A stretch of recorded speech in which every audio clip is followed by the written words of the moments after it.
Hello everyone, thank you for joining my narrative medicine workshop.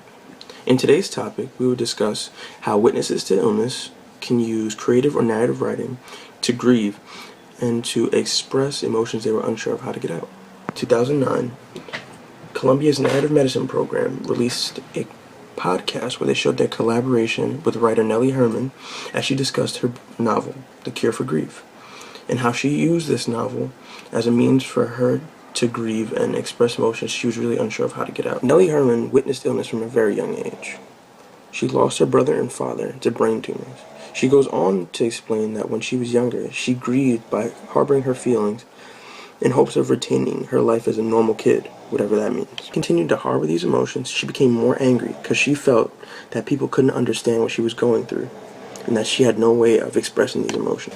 Writing became a comfort for her because it was a means of speaking without speaking, and a means of gathering her emotions and safely getting them out.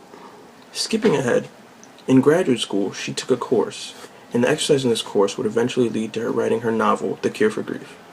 In this exercise, she was asked to think back on a memory, and to write this memory in both a non-fiction and fictional version. She chose to speak on the memory of when her brother came back from college at the onset of his illness. When she wrote her memory of her brother from a non-fictional standpoint, like as it actually happened, she kept reiterating the fact that she couldn't remember certain events.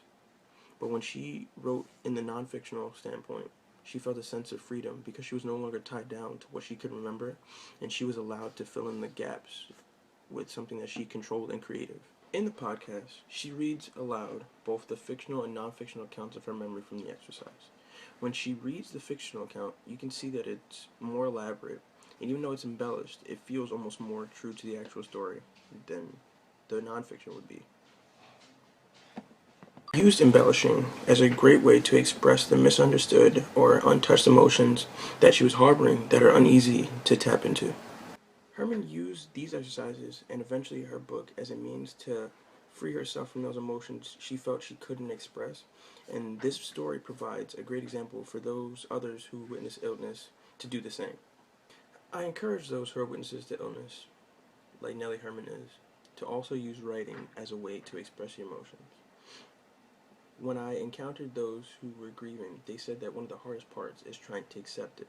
So I devised a workshop that may help in accepting the grieving process and what's happening in your life.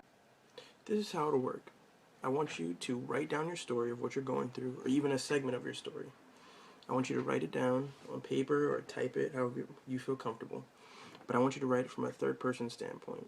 I want you to create a character that mirrors you or what you're going through. That character can be any age. I mean, if you want to change the gender, you can. But whatever will help you closely relate it, but it's not you, per se. Since in most cases, the most difficulty in grieving comes from the acceptance part, I want your character to go through this journey, the same journey that you're going through, and in the end, I want your character to accept it. And I want a general happy ending, because that's what we all hope for in the end. I don't think we all want to stay in this point of grieving and sadness. think we all want to have a happy ending. While you're writing this, it's definitely okay to draw an inspiration from either other stories to get a general way of how you feel you want to write it, because some people don't know how to express the emotions even through writing. Or you can even draw an inspiration from a certain song that you enjoy or a song that you find helps express what you're going through. I believe writing from a third person standpoint is important because when we can step back and see the story for what it is, we can see it as a whole picture and we can gain the lesson better. And in this case, the lesson in this story would be acceptance. But the great part is that this is actually your story. One of the sample stories I chose was from a person who was grieving over the loss of her father. She chose to make her character in her story younger because when she lost him, she was at a very young age.